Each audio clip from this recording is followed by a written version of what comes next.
Guys আমরা 2 নম্বর প্ল্যাটফর্মে চলে এসেছি। আরেকজন তো ভিডিওর ভয়েই চলে গেল। বলছিলাম এই অসাধারণ সৌন্দর্য দেখার জন্য আমি 1 বছর ধরে ওয়েট করেছিলাম, তাই এই পবিত্র স্থানটার নাম হয়েছে অগ্নিতীর্থ। তো মা কি খাচ্ছ?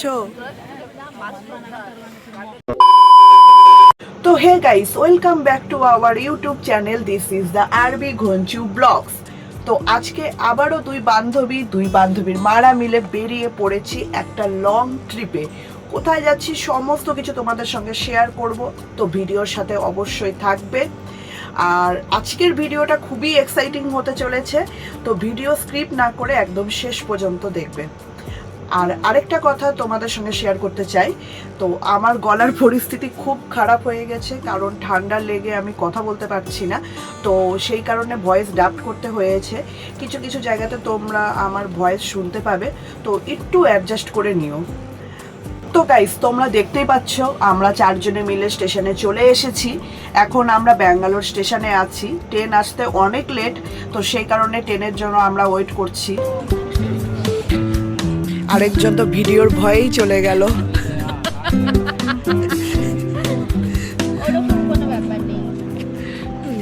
তো গাইস, ফাইনালি আমাদের ট্রেন চলে এসেছে, প্রায় 45 মিনিট লেট। তো তাড়াতাড়ি ট্রেনে উঠে পড়লাম। তো অনেক রাত হয়ে গেছে জন্য ভাবলাম এখন আমরা ঘুমিয়ে যাই, তো কালকে সকালে উঠে বাকি কথা তোমাদেরকে বলবো। তো গুড মর্নিং গাইস, তো আমরা সকলে ঘুম থেকে উঠে পড়েছি। এখন ওয়েট করছি কখন স্টেশনে নামবো। তো আমাদের স্টেশন আসতে মোটামুটি 15 মিনিটের মতো টাইম লাগবে। তো ফাইনালি আমরা স্টেশনে পৌঁছে গেছি। কালকে রাতে ভিডিও কন্টিনিউ করতে পারিনি, কারণ একে তো ট্রেন লেট এসেছিল, তার উপরে আমাদের বগি ছিল 1 আর আমরা উঠে পড়েছিলাম 9। সেখান থেকে বগি চেঞ্জ করতে করতে অনেক রাত হয়ে গেল। মারা অনেক বেশি টায়ার্ডও ছিল, তো ওই কারণে আমরা ভাবলাম তাড়াতাড়ি ঘুমিয়ে পড়ি, তো কালকে সকালে কন্টিনিউ করব।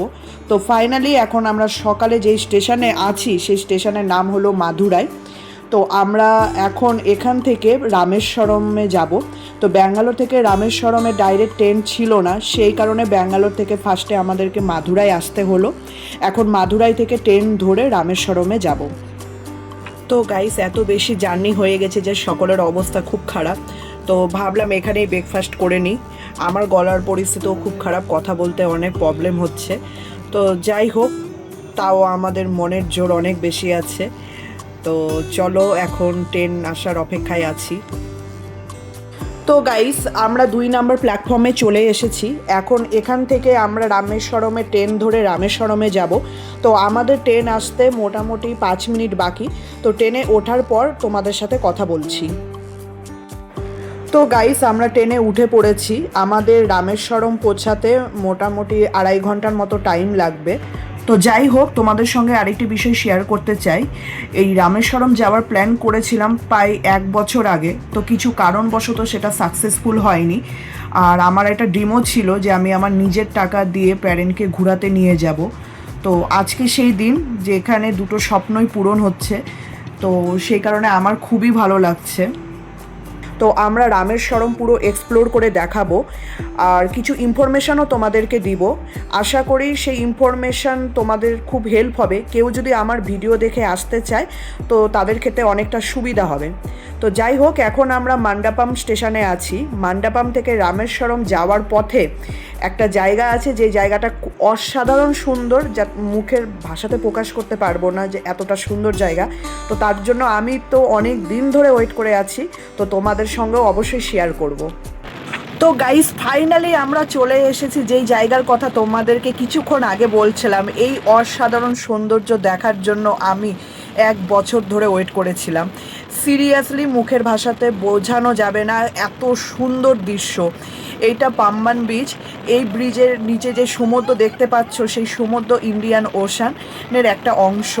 তো এই সমুদ্রের উপর দিয়ে রেল ব্রিজ নতুন করা হয়েছে, পুরোনোটা ছিল, কিন্তু আমরা এখন নতুন ব্রিজের উপর দিয়ে যাচ্ছি। জাস্ট অসাধারণ।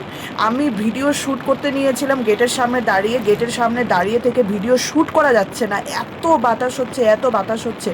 আর দুই দিকে মানুষের এত ভিড়, মানে ফোন যে ধরে থেকে আমি যে শ্যুট করব সেই শ্যুট পর্যন্ত করতে পারছি না, এত হাওয়া হচ্ছে। মানে তোমরা মানে সাউন্ড শুনলে বুঝতেই পারবে যে কতটা জোরে হাওয়া হচ্ছে। সমুদ্রের উপর দিয়ে ব্রিজ, মানে এই জিনিসটা আমি মনে করি না যে ইন্ডিয়ার আর কোনো জায়গাতে এই জিনিসটা আছে। এইটাই ইন্ডিয়ার ফার্স্ট এই জায়গা, যেই জায়গায় সমুদ্রের উপর দিয়ে রেল ব্রিজ আছে। তোমাদের সঙ্গে আরেকটি বিষয় শেয়ার করতে চাই। পুরনো যে ব্রিজটা ছিল সেটা অনেক নিচু ছিল, তো অনেক সময় জোয়ারে যখন ট্রেন যেত ব্রিজের উপর দিয়ে, তখন গেটের সামনে কেউ দাঁড়িয়ে থাকলে তার পায়েও বলে একটু জল ছিটতো। তাহলে বুঝতে পারছো কতটা নিচু ব্রিজটা। তো ফাইনালি গাইস আমরা রামেশ্বরমে পৌঁছে গেছি। এখন এখান থেকে বের হয়ে অটো ধরবো, অটো ধরে হোটেল আমরা খুঁজবো। তো আমরা চেষ্টা করব যে মন্দিরের কাছাকাছি যদি হোটেল পাই তাহলে খুব ভালো হয়। তো চলো এখন দেখা যাক কোন হোটেল আমরা নিচ্ছি। তো ফাইনালি গাইস আমরা হোটেল পেয়ে গেছি মন্দিরের কাছে। আমাদের হোটেল থেকে মন্দিরের দূরত্ব প্রায় 1 কিলোমিটারও কম। তোমাদেরকে আরেকটি বিষয় শেয়ার করতে চাই। স্টেশন থেকে মন্দিরের দূরত্ব প্রায় 3 কিলোমিটার হবে। তো ওখান থেকে অটো ধরলেই 200 টাকা ভাড়া নেবে, সেটা 1 কিলোমিটার হোক আর 2 কিলোমিটার হোক, অটো রেন্ট 200 টাকা। কারণ এখানে ওলা, উবের, র্যাপিডো কোনো কিছুই চলে না। অটো বুক করতে হলে অফলাইনে অটো বুক করতে হবে, তো রেন্টটা একটু বেশি হাই। সেই রকম হোটেল রেন্টও হাই, আর সিজনাল টাইমে হোটেল রেন্ট আরও বেশি হাই থাকে। অক্টোবর থেকে মার্চ মান্থ এখানে সিজনাল টাইম। তো যাই হোক, আমরা হোটেলে শিফট হওয়ার পরে এখন আমরা বেরিয়ে পড়েছি খাবার খুঁজতে, কোথায় কী পাওয়া যায় সব দেখব, আর আশেপাশে কী আছে, কিভাবে আমরা ঘুরবো সেটারও প্ল্যান করছি। তো সামনে একটা খুব সুন্দর জায়গা আছে, সেটা তোমাদেরকে দেখাচ্ছি। তো দেখো বন্ধুরা, এটা হলো বে অফ বেঙ্গল, মানে বঙ্গোপসাগর।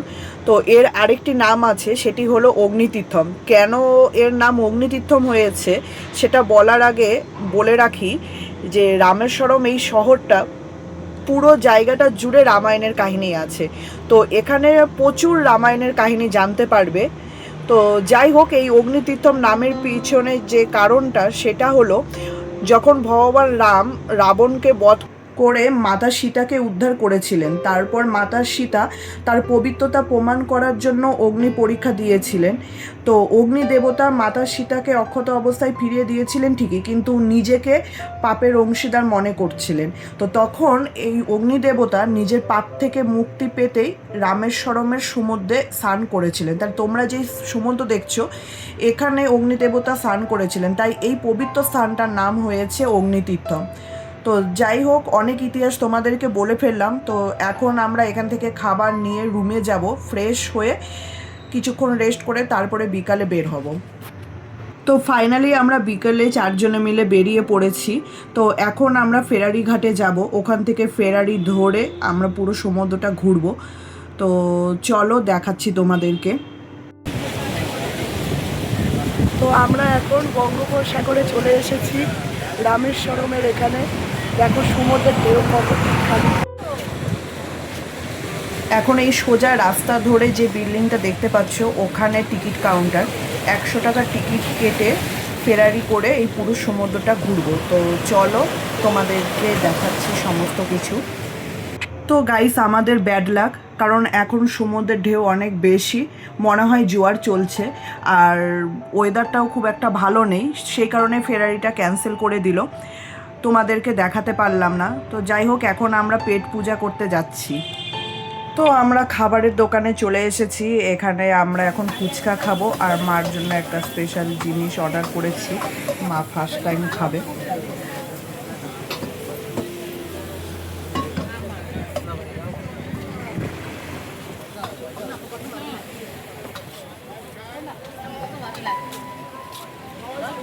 মা কি খাচ্ছ?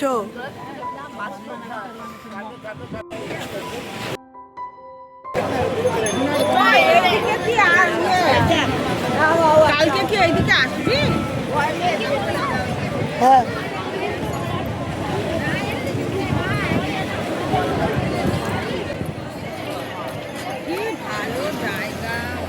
তো গাইস, আজকের মতো ঘোরা পাই কমপ্লিট হলো, আর আমরা দেরি করতে চাই না, কারণ কালকে অনেক সকাল সকাল ঘুম থেকে উঠতে হবে, আর এখানে এসে আমাদের স্নান করাও আছে। তো আমরা এখন তাড়াতাড়ি রুমে চলে যাব।